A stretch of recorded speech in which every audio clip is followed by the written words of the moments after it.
Hello, Namaskar Mitro. Yesterday we studied about the even and odd function, some product property of the even and odd function, and derived the cosine series or even series equation. Today we study about the sine series or odd series. એટલે કે sign series જે છે એનું બીજું નામ odd series પણ છે. Last time આપણે કોસાઇન સિરીઝ ડિરાઈવ કરેલી હતી. કોસાઇન સિરીઝનું બીજું નામ ઇવન સિરીઝ પણ છે. We know that the Fourier series equation is f of x is equals to a naught plus summation n is equals to 1 to infinite an cos nx plus summation n is equals to 1 to infinite bn sin nx. Equation number 1. This equation also derived in Fourier series in previous lecture, where a0, an and bn are known as Fourier series coefficient. a0, an and bn જે છે એ Fourier series coefficient છે. We find out a0, an and bn in previous lecture, where a0 is equals to 1 upon 2 pi integration minus pi to pi f of x dx.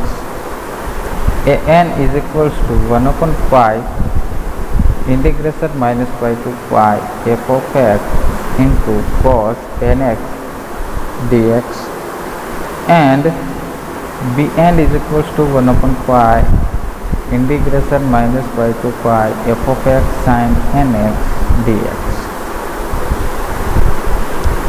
આ ત્રણે એ not an and bn આપણે already derive કરેલા છે in previous lecture. If f of x is an odd function, f of x કેવું function છે? odd function છે. then આગળના ટોપિકની અંદર in previous topic we discuss about the cosine series. એની અંદર આપણે એફ ઓફ એક્સ જે છે એ કેવું લીધેલું હતું? ઇવન લીધેલું. આપણે આ થિયરીની અંદર આપણે શું લઈએ છીએ? એફ ઓફ એક્સને ઓડ ફંક્શન લઈએ છીએ. બાકીની જે પ્રોસેસ જે છે એ બાકીની પ્રોસેસ સેમ ટુ સેમ છે, નો ચેન્જીસ. તો F of x odd function હોય તો આપણે a0, an અને bnની વેલ્યુ આપણે ફાઇન્ડ આઉટ કરવાની. બરાબર? તો a0 is equals to 1 upon 2 pi integration minus pi to pi f of x dx. હવે આપણે આગળ જોયું એ પ્રમાણે f of x જે છે એ કેવું છે? ઓડ ફંક્શન છે. ઓડ ફંક્શનમાં માઇનસ પાઈથી પાઈની લિમિટ આપેલી છે, અને f of x odd function હોય તો એનો આન્સર આવે 0. પ્રીવિયસ લેક્ચરમાં આ પ્રોપર્ટી આપણે જોઈ હતી. બે પ્રોપર્ટી જોઈ હતી, એક ઓડ ફંક્શન માટે અને એક ઇવન ફંક્શન માટે. જો ઓડ ફંક્શન હોય તો એનો આન્સર 0 આવે, અને ઇવન ફંક્શન હોય તો લિમિટ અડધી થાય, એટલે કે 0 થી પાઈની લિમિટ થાય અને આગળ 2 વડે મલ્ટિપ્લિકેશન થાય. બરાબર? નાવ વી calculate an is equals to 1 upon pi integration minus pi to pi f of x cos nx dx. Here f of x is odd function and cos nx is even function. Then product of odd function and even function, it gives a odd function. That's why an is equals to 0. કારણ કે product પ્રોપર્ટીની અંદર આપણે જોયું હતું કે odd function અને even ફંક્શનની product જે છે એ આપણને ઓડ ફંક્શન મળે, અને ઓડ ફંક્શનનું ઇન્ટિગ્રેશન -/2 એનો આન્સર આપણને કેવો મળે છે? 0 મળે છે. નાવ વી calculate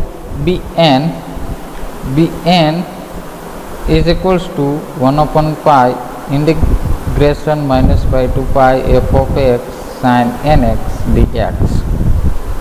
Here f of x odd function, sin nx also odd function. That's why product of odd function with odd function it gives a even function. એટલે કે આની પ્રોડક્ટ જે છે ઓડ ફંક્શન ની સાથે ઓડ ફંક્શન એ આપણને કેવું મળશે? ઇવન ફંક્શન મળશે. અને પ્રીવિયસ લેક્ચરની અંદર એની પ્રોપર્ટી પણ આપણે જોઈ હતી, એક ફોર્મ્યુલા પણ આપણે જોયું હતું કે -π થી πમાં ઇન્ટિગ્રેશન ઓડ ફંક્શન ઇવન ફંક્શનનું હોય તો એનો ડાયરેક્ટ આન્સર શું મળે? તો કે આની અંદર જે છે 2 વડે મલ્ટિપ્લિકેશન થાય અને લિમિટ જે છે એ 0 થી π ની થાય. તો આની અંદર એ ફેરફાર કરો, 2 વડે મલ્ટીપ્લાય કરો એટલે 2/1/πની જગ્યાએ 2/π limit 0 to π, limit 0 to π, remaining same it is f of x sin nx ds. Equation number 4. Now we put the value of equation number 2, equation number 3 and equation number 4 in equation number 1 we get equation number 2, 3 અને 4 ની કિંમત આપણે ક્યાં મૂકવાની છે? Equation number 1 ની અંદર મૂકવાની છે. બરાબર છે? તો 2 અને 3માં ઇક્વેશન નંબર 2 અને 3 જે છે, ઇક્વેશન નંબર 2 એ નોટની વેલ્યુ આપે છે, ઇક્વેશન નંબર 3 એ એનની વેલ્યુ આપે છે.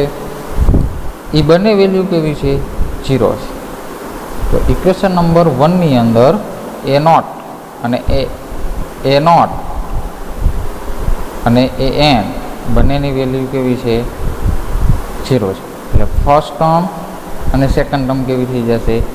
0 થશે. બાકી કઈ ટર્મ વચ્ચે? માત્ર ને માત્ર ઇક્વેશન નંબર 1 ની અંદર માત્ર ને માત્ર આ ટર્મ બાકી રહેશે, થર્ડ ટર્મ બાકી રહેશે. તો થર્ડ ટર્મની જગ્યાએ થર્ડ ટર્મમાં bn ની કિંમત આપણે મૂકવાની છે, બાકી same it is. Therefore f of x is equals to bn ની આ કિંમત આપણે મૂકવાની છે, જે આપણે ઇક્વેશન નંબર 4 ની અંદર ફાઇન્ડ આઉટ કરેલી છે. 2/π summation n is equals to 1 to infinite. આ ઇક્વેશન નંબર 1 માં ઓલરેડી છે, ઇક્વેશન નંબર 1 માં ઓલરેડી છે. bn ની કિંમત આ જે છે એ integration 0 to π f of x sin nx dx. આ bn ની કિંમત into sin nx. Equation number 1 ની અંદર already bn multiply with sin nx છે, એટલા માટે એ sin nx મલ્ટીપ્લાયના sin nx છે. બરાબર. આ સિરીઝને તમે ધ્યાનથી તમે જુઓ તો આમાં સાઇન ફંક્શન છે, કોસ ફંક્શન, એપ્સન છે, એટલે કે આ સાઇનની સિરીઝ છે એવું આપણને કંઈક જોવા મળે છે. That's why this series contains sine terms only. આમાં શું છે? સાઇન ટર્મ્સ જ છે. Therefore it is known as sine series. એટલે કે આ સિરીઝ જે છે એને સાઇન સિરીઝ કહેવામાં આવે છે, અથવા એને ઓડ સિરીઝ પણ કહેવામાં આવે છે. બરાબર છે. Next topic Dirichlet's theorem. આ એક ફુરિયર સિરીઝ માટેનું એક થિયરમ છે. એ આપણને ફુરિયર સિરીઝ મેળવવા માટે એનું એક કંઈક થિયરમ છે જે આપણા સિલેબસની અંદર ખાલી એનું સ્ટેટમેન્ટ જ છે, ડીપની અંદર સ્ટડી નથી, એટલે આપણે પણ સિલેબસ મુજબ જ ચલાવશું. ચાલો, ડિરિચલેટ્સ થિયરમ શું કહેવા માગે છે? એનું સ્ટેટમેન્ટ છે every function F of x which has only a finite number of finite discontinuities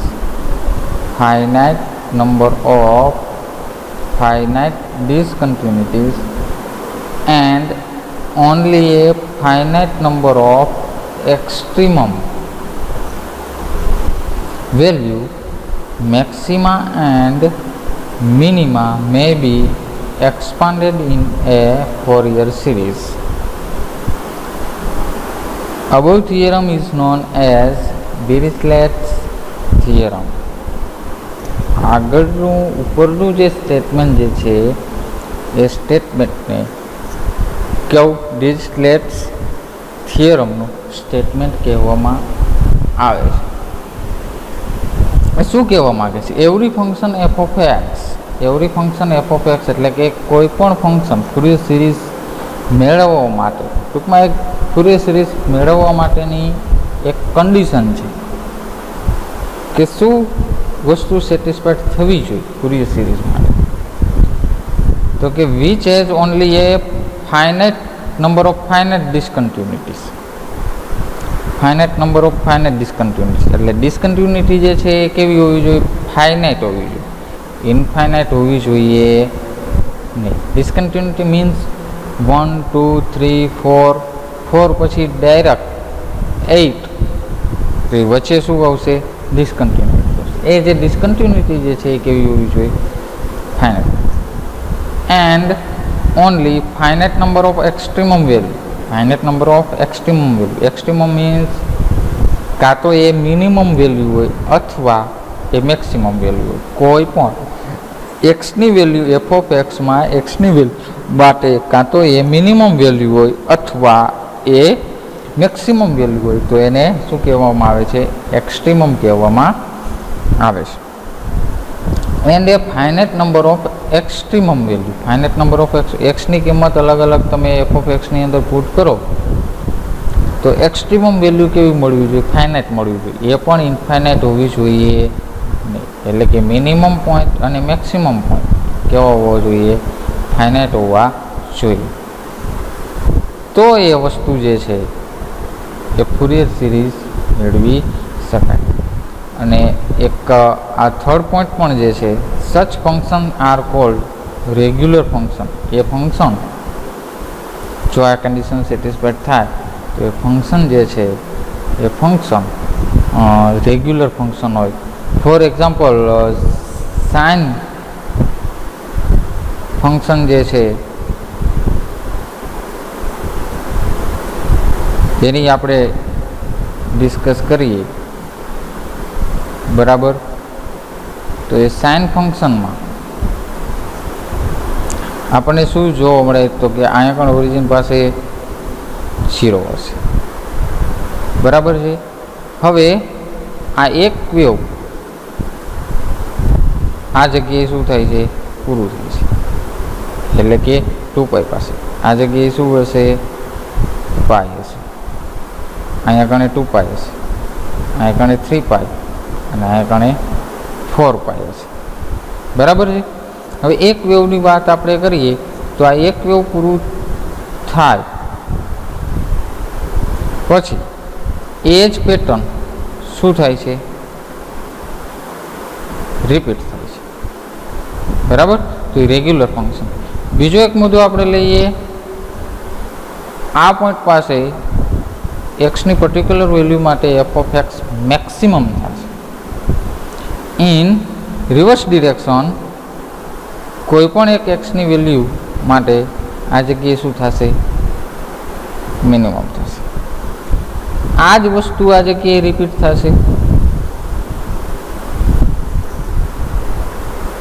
તો આ બંને પોઈન્ટ જે છે એ પોઈન્ટ કેવા થયા કહેવાય? એક્સ્ટ્રીમમ થયા કહેવાય. આ પોઈન્ટ જે છે એ મેક્સિમમ પોઈન્ટ છે, આ પોઈન્ટ જે છે એ કેવું છે? મિનિમમ પોઈન્ટ છે, બરાબર? અને એક્સની એફ ઓફ એક્સ જે છે એની તમે અલગ અલગ કિંમત મૂકો એટલે આ તમને અલગ અલગ વેલ્યુ તમને મળશે, ફંક્શનની અલગ અલગ વેલ્યુ મળશે. પાછી એ વસ્તુ શું થશે, રિપીટ થશે. બરાબર, ટૂંકમાં આવું સમજાવવા માગે છે. અને આ બધી condition, this condition imposed on function f of x are known as DIRICHLET'S condition. એટલે આ કન્ડિશન જે છે, આ કન્ડિશનને શું કહેવામાં આવે છે, ડિરિચલેટ્સ કન્ડિશન કહેવામાં આવે છે. Thank you.